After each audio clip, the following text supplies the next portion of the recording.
Ambassador Theriel's webbed fingers trembled as he adjusted his breathing apparatus. The air in the Galactic Council chamber was too dry for a Nilari, but discomfort was the least of his worries now. His people were dying. Esteemed members of the Council, Theriel began, his translator converting his gurgling speech into standard Galactic common. I come before you today not for myself, but for the 12 billion souls of Nilari Prime. The Grand Chamber, carved from a single asteroid and filled with representatives from 50 advanced species, fell silent. Theriel activated the holographic projector on his wrist. Above the central platform, images of his homeworld appeared. Once beautiful blue-green oceans now turned sickly yellow, landmasses fracturing, and cities partially submerged in toxic sludge. 3 cycles ago, our scientists first detected changes in our ocean chemistry. Now, the degradation has accelerated beyond our ability to counter it. Theriel's voice cracked. Our children can no longer swim in our sacred waters. Our food sources are contaminated. We have perhaps 2 years before Nilari Prime becomes completely uninhabitable. The Vorsian delegate, his pale skin almost translucent under the chamber lights, spoke first. We sympathize with your plight, Ambassador, but our policy of non-interference in planetary-scale natural disasters has served the galaxy for millennia. Tampering with planetary ecosystems often creates more problems than it solves. Theriel's gill flaps fluttered in frustration. This is not about policy. This is about survival. The Hyzet Collective, a hive mind represented by 3 identical drones, buzzed in unison. The collective has reviewed your data. The scale of intervention required exceeds acceptable risk parameters. The resources needed would destabilize regional economies. One by one, the powerful members of the Council offered excuses dressed as wisdom. The ancient Duraxians cited historical examples of failed ecological interventions. The Mentor Federation questioned whether the Nilari had brought this upon themselves through improper industrial practices. Despair washed over Theriel like a toxic tide. His people had spent everything to send him here, their last hope crumbling before his eyes. Then, from the section where newer council members sat, a human woman in a blue uniform stood up. Captain Maya Chen of Earth was shorter than most delegates, lacking the imposing features of older races, but her voice carried clearly across the chamber. I've heard a lot of reasons why we can't help, she said, but not enough questions about how we might try. Ambassador Theriel, has anyone actually visited Nilari Prime to conduct an independent assessment? Theriel's head fins raised slightly. No, Captain. The Council sent drones to collect data, but no living representatives have come. Then I volunteer, Chen said firmly. Earth will send an assessment team. We're not promising miracles, but we'll look the problem in the face before deciding it's hopeless. Murmurs of disapproval rippled through the chamber. The Vorsian delegate's telepathic voice pushed into everyone's minds. Humans and their emotional responses. This is why your species was granted only provisional council status. Chen smiled, unintimidated. Maybe emotion is exactly what this situation needs. My ship leaves for Nilari Prime in 12 hours. Anyone willing to actually help is welcome to join us. As the council erupted in debate, Theriel stared at the human captain. In a sea of indifference, one species had offered not salvation, but something almost as precious. Hope. Liran stood by the landing platform, watching the human ship descend through Nilari Prime's hazy atmosphere. The Horizon Asterisk was smaller than he expected for a vessel that had traveled between stars. Unlike the massive council ships that had sent only drones, this one would actually touch their poisoned soil. Another group of aliens coming to stare at our misery, muttered Elder Vosh beside him. They will take their samples and leave, just like the others. Liran wasn't so sure. Something about the council meeting recording that Ambassador Theriel had sent back seemed different. The human woman had spoken with genuine concern. The ship settled on the platform with a soft hiss. A door opened, and 6 humans emerged, wearing simple protective suits rather than the sealed bubbles previous visitors had used. Their leader removed her helmet, exposing herself to Nilari Prime's air. It wasn't immediately deadly to off-worlders, but it wasn't healthy either. "Captain Maya Chin," she said, extending a hand in what Liran recognized as a human greeting gesture. "We came as soon as we could." Liran touched his hand to hers, feeling the alien warmth. "I am Liran, Chief Scientist of Southern Conservation. This is Elder Vosh." Vosh didn't offer a greeting. "You waste your time, human. The Council has already decided our fate." "The Council doesn't speak for Earth," Chen replied. Then she turned and gestured to her team, who were already unloading equipment. "We brought environmental monitors, water purifiers, and medical supplies. It's not a solution, but it might help while we figure things out." Liran's gill flaps fluttered in surprise. "You brought aid, before even assessing the situation.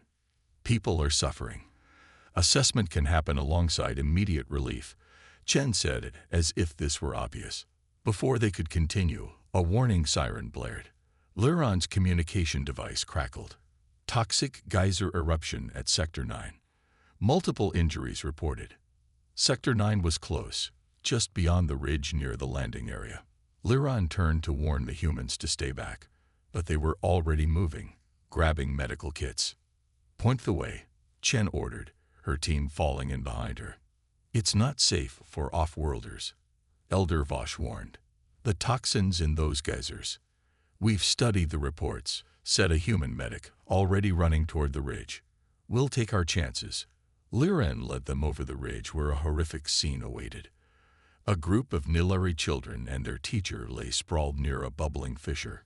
Toxic yellow mist hung in the air. Without hesitation, the humans rushed forward, some putting their helmets back on, others leaving them off to move faster.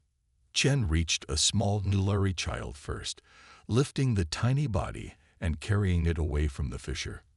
Her skin reddened where the mist touched it, but she didn't slow down.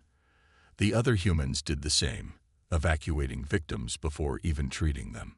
Liran had never seen anything like it. The Council observers had remained in orbit when similar eruptions occurred. The Vorsians had studied the eruptions with remote sensors. The Hyzat had calculated casualty probabilities. These humans simply acted. Later, as the human medics treated the injured children with their own supplies, Liran watched Captain Chen apply a healing gel to a young girl's damaged gills. "Why?" he asked quietly. "Why risk yourselves for us?" Chen looked up, her skin still irritated from the toxic exposure. "Because that's what you do when you see someone drowning. You don't stand on the shore and take notes. You jump in." For the first time in years, Liran felt something long forgotten: hope. 3 days after the humans arrived, Liran led Captain Chen through the underwater research dome. As an amphibious species, the Nilari built their most important structures beneath the waves, or at least they had, before the oceans began to die. "These readings make no sense," Chen said, studying the water samples through a portable analyzer. "The chemical composition changes too rapidly for natural causes." Liran nodded, his head fins rippling with excitement. "That's what I've been saying for months. But the Council experts insisted it was just an evolutionary cycle." Dr. Klein, the human environmental scientist, swam up to the observation window. Unlike the Nilari, humans needed special suits to breathe underwater. Despite this limitation, the humans had insisted on examining the ocean floor themselves rather than using drones. "Captain, you need to see this," Klein said, her voice coming through the communication system. She held up a collection container with something tiny glittering inside. Back in the main laboratory, they examined Klein's discovery under a microscope. The tiny metal particles moved with purpose, not like natural elements. "Nanites," Chen whispered. "Advanced terraforming nanites. Someone is deliberately changing your world's chemistry." "That's impossible," Elder Vosh said, joining them in the lab. "Who would do such a thing? And why?" Chen's face darkened. "I recognize this technology. It belongs to the Hyzat Collective." Silence fell over the room. The Hyzat Collective. one of the most powerful members of the council, the same ones who had refused to help the Nilari. "Are you certain?" Liran asked, his voice trembling. Chen nodded grimly. "Earth had it. Conflict with the Hyzet 3 years ago. They tried using similar technology on one of our colony worlds. We've studied their nanites extensively." "But why would they do this to us?" Vosh demanded. "The Nilari have never threatened anyone." Dr. Patel, the human geologist, looked up from another workstation. "It might be about this." He displayed a scan of deep ocean floor samples. "Your world has one of the largest deposits of quantum-stable rhodium we've ever seen. It's extremely valuable for advanced FTL drives. They're killing our world for a metal." Liran couldn't believe it. "It wouldn't be the first time a civilization was sacrificed for resources," Chen said quietly.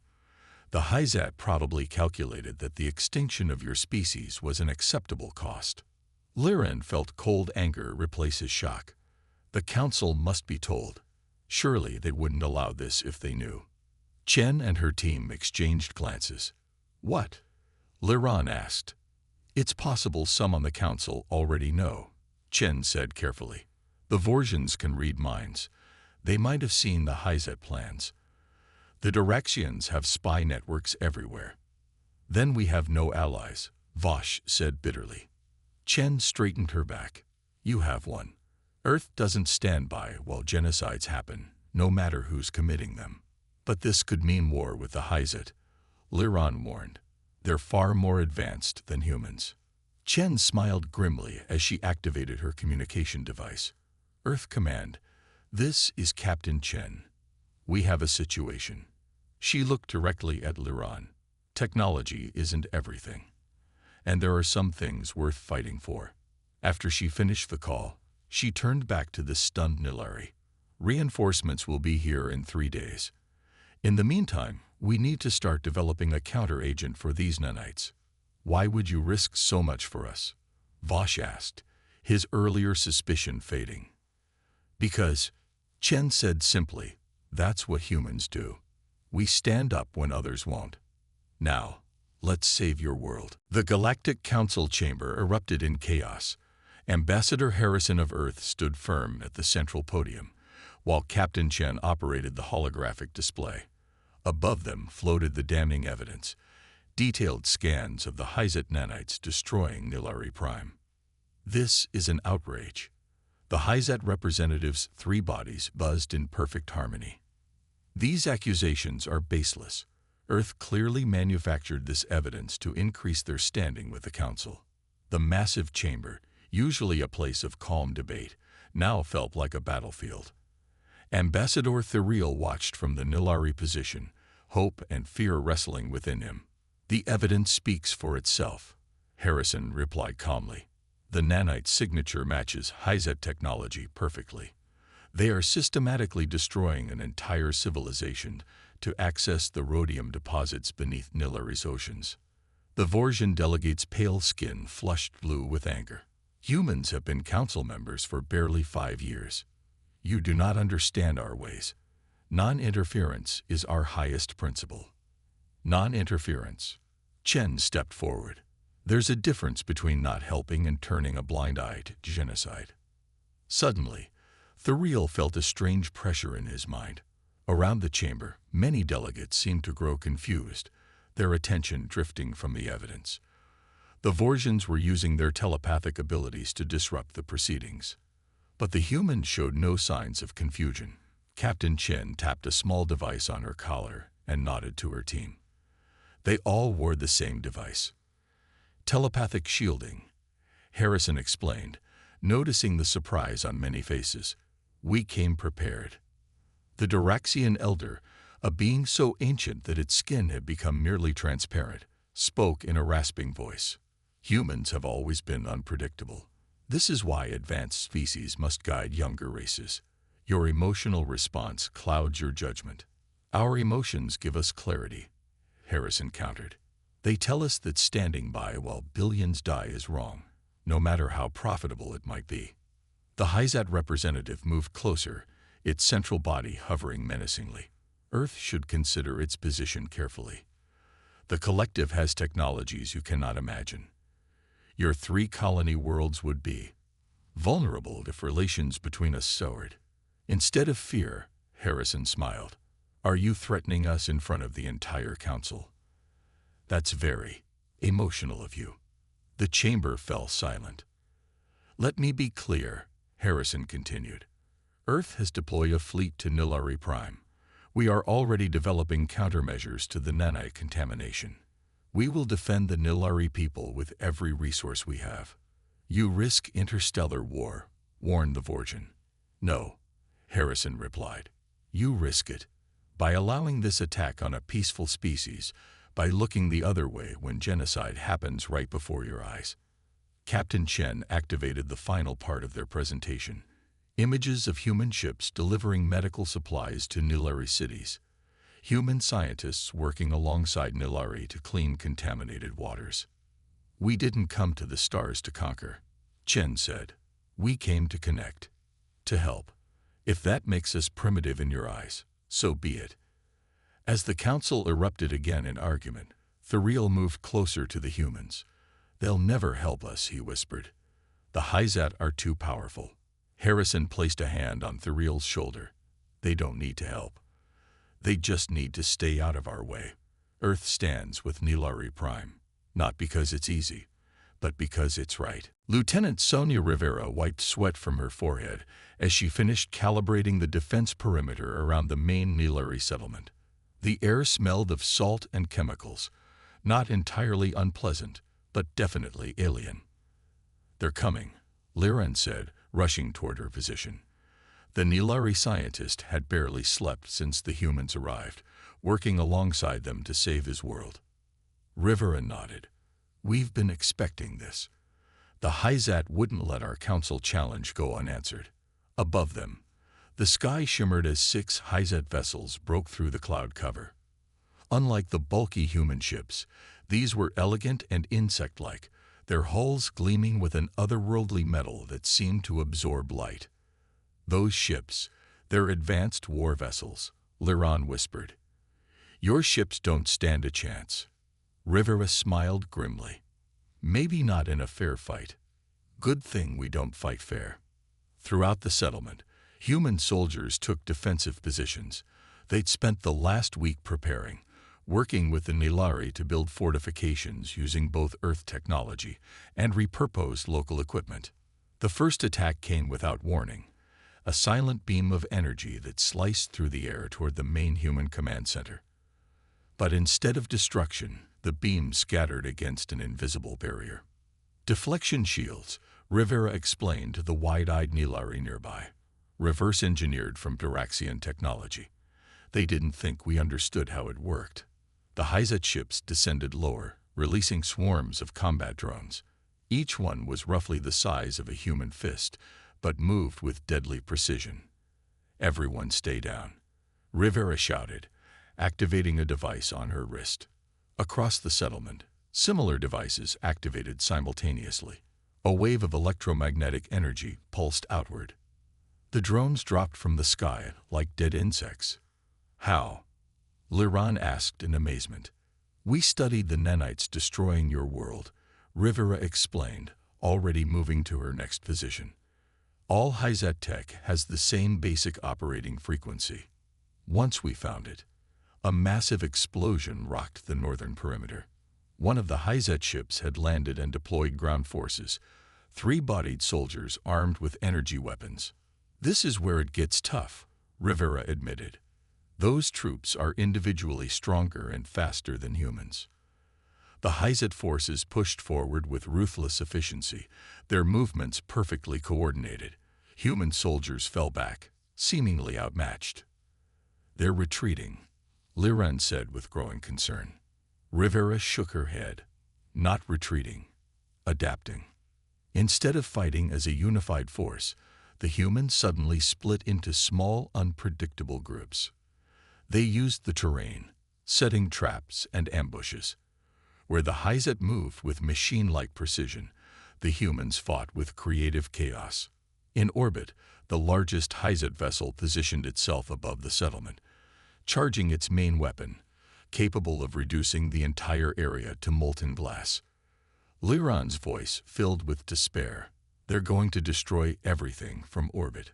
Suddenly, 3 human vessels appeared directly around the HFY flagship, emerging from FTL jumps at point-blank range, a maneuver considered impossible by most spacefaring species. "That's the thing about humans," Rivera said, watching the sky with fierce pride as the HFY ship powered down its weapon, rather than risk destruction from the dangerously close human vessels. "We do the impossible when people need us most." Over the communication system, Captain Chen's voice broadcasts a single message to the HFY forces.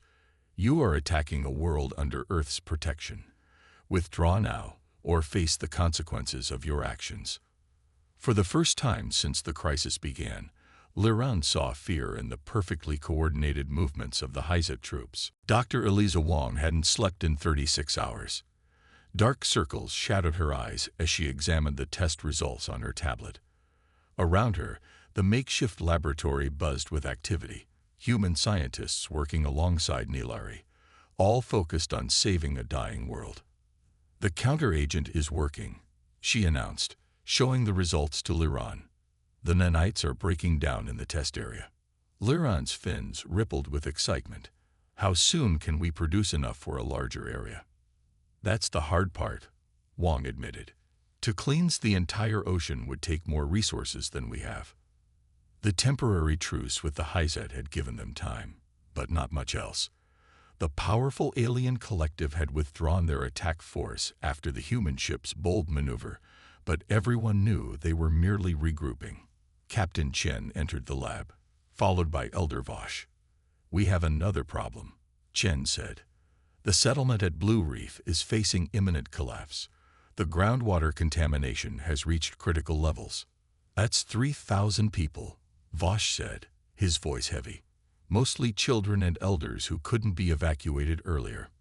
Wong looked at her team, all exhausted from days of non-stop work. No one spoke, but they all began packing equipment. "What are you doing?" Liran asked. "Going to Blue Reef," Wong answered simply. "We can't save the whole ocean yet, but we can save that settlement." "But you've been working for days without rest," Vosh protested. "Surely you need to recover your strength first." Chen shook her head. "We'll rest when your people are safe." 6 hours later, Wong stood knee-deep in Nilari water, directing the placement of filtration systems. The humans had brought everything they could carry from the main base: water purifiers, medical supplies, and portable shelters. "The locals keep asking me why you're doing this," Liran said, helping Wong calibrate a purifier. "The Vorsians once visited our world. They studied us like interesting specimens. The Diraxians traded with us, but left when the crisis began. No species has ever stayed to help like this." Wong paused her work. "When I was a child, my village was hit by a terrible flood. Strangers came from hundreds of miles away to help us rebuild. They weren't family. They weren't even from our country. But they came anyway." She adjusted the purifier settings. "That's what my people do. We help because we know what it's like to need help." For 3 days, the human team worked without stopping. They filtered water, built temporary housing, and treated the sick. When toxic gas began seeping from the ground, threatening to poison the entire settlement, Wong and her team worked through the night to install ventilation systems. On the 4th day, as the sun rose over Blue Reef, Wong stood on a hill overlooking the settlement. The water was clearer now, the air safer to breathe. Children who had been sick were playing again. Liran joined her, offering a container of Nilari tea. "You saved them," he said simply. Wong accepted the tea with a tired smile. "Not just me. All of us, working together. The other species," Liran hesitated. "They always treated us like we were beneath them, less advanced, less important." "That's their mistake," Wong said, watching her fellow humans continuing their work below. "Because where we come from, no one gets left behind. Not ever." Admiral James Okonkwo stood before the Earth Defense Council, his dark uniform crisp despite the 30-hour journey from the front lines. The large screen behind him showed images of Nilari Prime and the human ships in orbit. "The situation is critical," Okonkwo said, his deep voice filling the chamber. "Our intelligence confirms that the Hyzet Collective is assembling their main battle fleet. They will reach Nilari Prime in 7 days." President Reyes leaned forward. "How many ships?"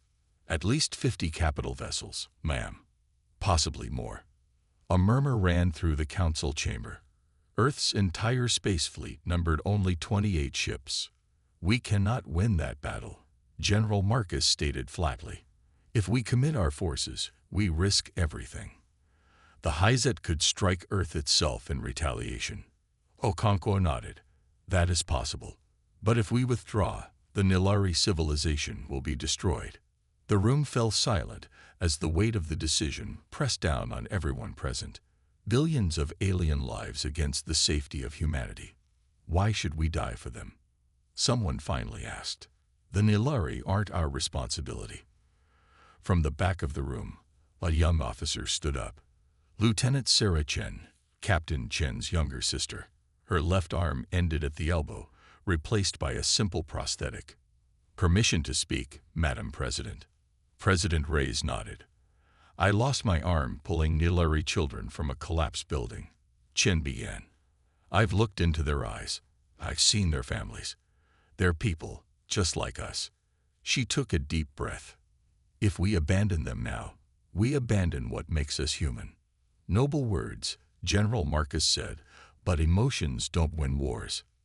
"No," Admiral Okonkwo agreed, "but they tell us which wars are worth fighting." The council debated for hours. Some argued for a diplomatic solution. Others suggested a limited engagement to buy the Nilari time to evacuate key populations. A few wanted to withdraw completely. As the arguments continued, Admiral Okonkwo received an urgent message on his tablet. He read it, then cleared his throat. "Madam President, I've just received word from Captain Chen on Nilari Prime. Her team has made progress with the counter-agent against the Nanites. With more time and resources, they believe they can save the planet." He paused. "But they need us to hold off the Hyzet fleet." President Reyes studied the images of Nilari Prime on the screen. Blue waters beginning to clear, children playing in recently decontaminated areas, humans and Nilari working side by side. "If we stand with the Nilari," she said carefully, "we risk everything we've built." "And if we don't?" Lieutenant Chen replied. "What was the point of building it?" After a long silence, President Reyes straightened her shoulders. "Admiral Okonkwo, you are authorized to deploy the entire Earth fleet to Nilari Prime. We will not abandon people who need our help, even at great cost to ourselves." As the council chamber emptied, Admiral Okonkwo approached Lieutenant Chen. "Your sister would be proud," he said quietly. Chen touched her prosthetic arm.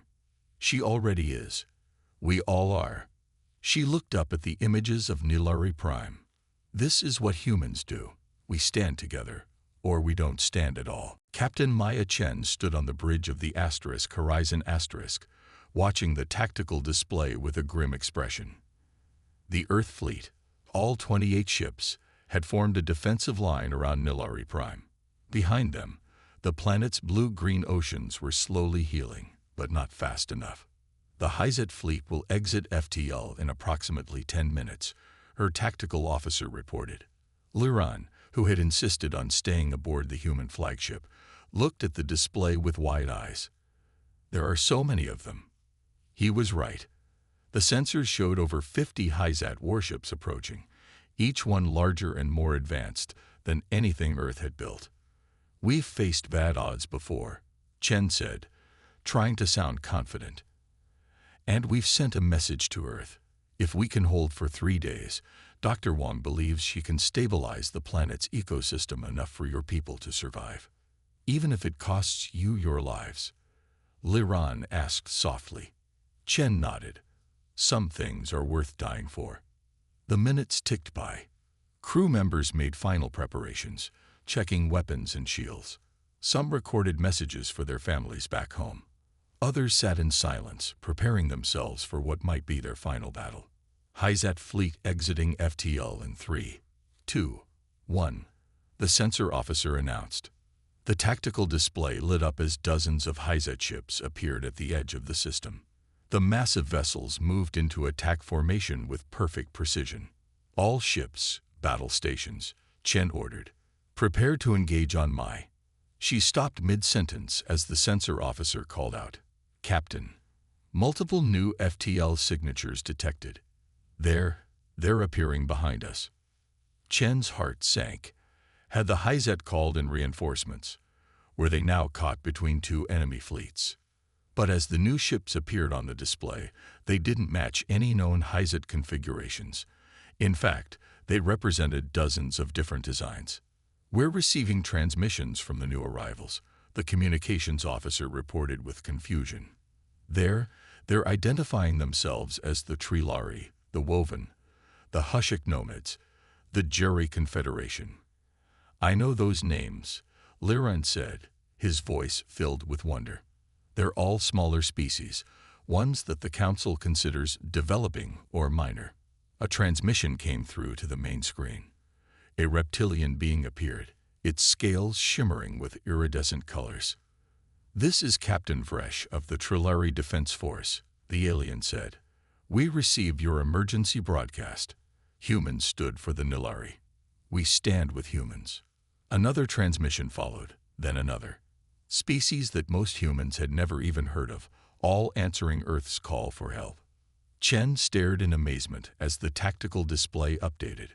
What had been 28 Earth ships against 50 HFY warships was now over 100 vessels standing together.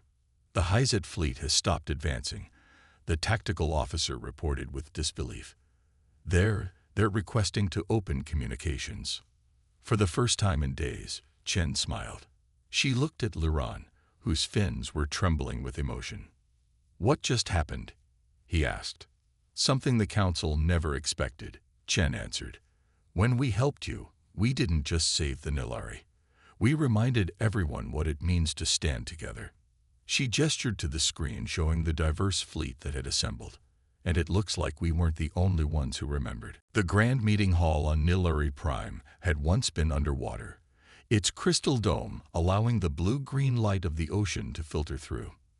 Now, with the waters partially cleansed but still unsafe, the hall stood in open air, its architecture a reminder of what had been lost, and what might still be saved.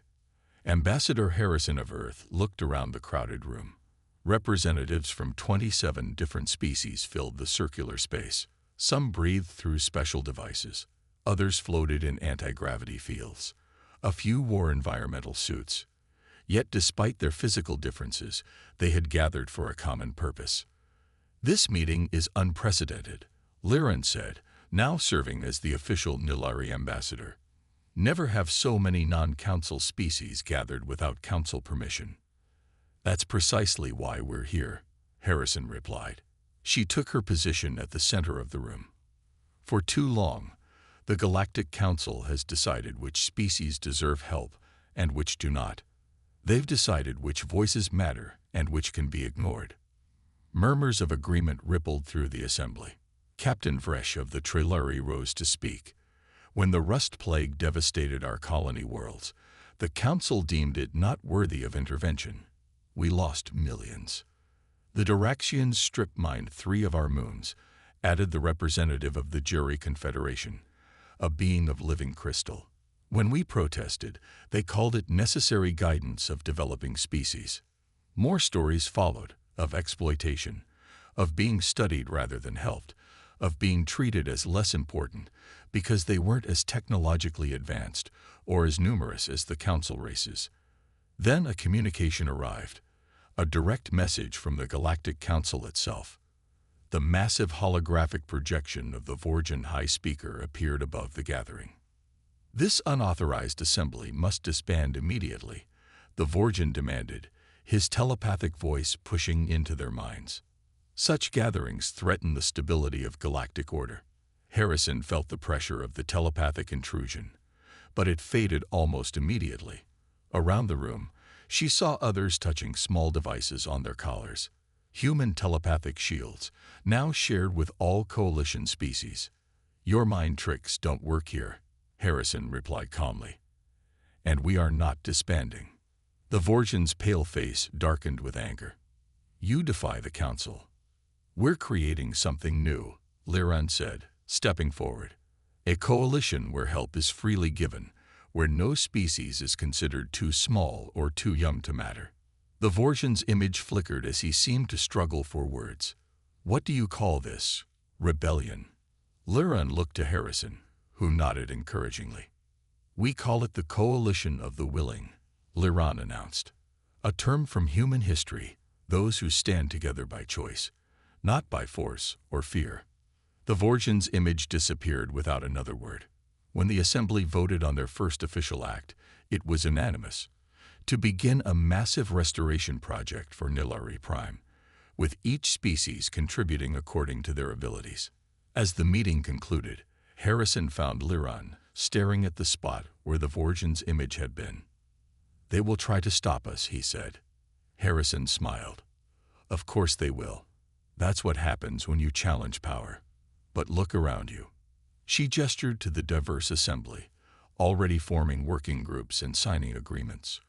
"What the Council never understood is that there is strength in our differences, in our willingness to help each other despite those differences." "A very human perspective," Liran observed. "Perhaps," Harrison replied, "but it seems to be catching on." 5 years passed. Liran stood on the balcony of the new Coalition Academy, looking out over the restored coastline of Nilari Prime. The waters below shimmered with healthy blue-green light, schools of native fish once again darting through the currents. On the horizon, the gleaming towers of New Harbor City rose proudly, a place where members of all coalition species now lived and worked together. "Quite a view, isn't it?" Admiral Maya Chen, formerly captain, joined him at the railing. Her uniform now bore the insignia of the Coalition fleet rather than Earth's Space Force. "Sometimes I still can't believe it," Liran admitted. 5 years ago, we were facing extinction." Chen smiled. "And now you're hosting the first graduating class of the Interspecies Academy." Below them, in the grand courtyard, hundreds of students from dozens of different species gathered in their ceremonial attire. Humans stood alongside Nilari, Triluri beside Jiri, and representatives from 20 other worlds, all trained together as scientists, diplomats, and leaders. "The Council still refuses to recognize us," Liran noted. "They call us the Minor Coalition." Chen laughed. "Not so minor anymore.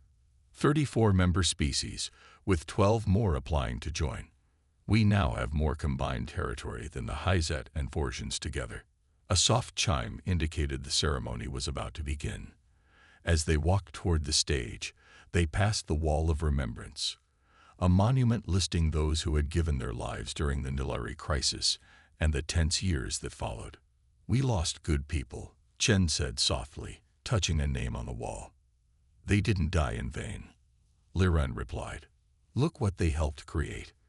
The ceremony was halfway through when an urgent message arrived for both Chen and Liran. They quickly moved to a private room where a holographic projection appeared, a distress signal from a previously unknown region of space. The message showed a species they had never seen before, 6-limbed beings with silver skin. Their world was being ravaged by massive solar flares as their sun entered an unstable phase. "We have detected your coalition transmissions," their representative said. "Our scientists say our world has less than 1 year before it becomes uninhabitable. We ask for any assistance you can provide." When the message ended, the room fell silent. "Their star system is beyond coalition territory," one of the advisors noted. "The Council would consider this outside our jurisdiction, just like they considered Nilari Prime outside theirs," Chen replied. Liran and Chen exchanged a look, both remembering that day 5 years ago when humanity had chosen to stand with a dying world when no one else would. "Prepare a joint human-Nilari first contact team," Liran ordered. "We will depart immediately." As they left the room, a young student, one of the graduates, approached them anxiously. Is it true? Another world in danger. Will we help them? Chen placed a hand on the student's shoulder. We know what it means to stand alone at the edge of oblivion, she said, and we know the power of a hand offered in friendship when all hope seems lost. Later, as their ship prepared to jump toward the unknown species world, Liran watched the stars from the observation deck. Why do we do this? He asked softly. Risk ourselves for people we've never met. Chen smiled. Because someone once did it for you, and now together, we do it for others. The ship jumped to FTL, carrying hope to yet another world in need, continuing the legacy that began when, in their darkest hour, the Nilari sought help, and only humans chose to stand with them.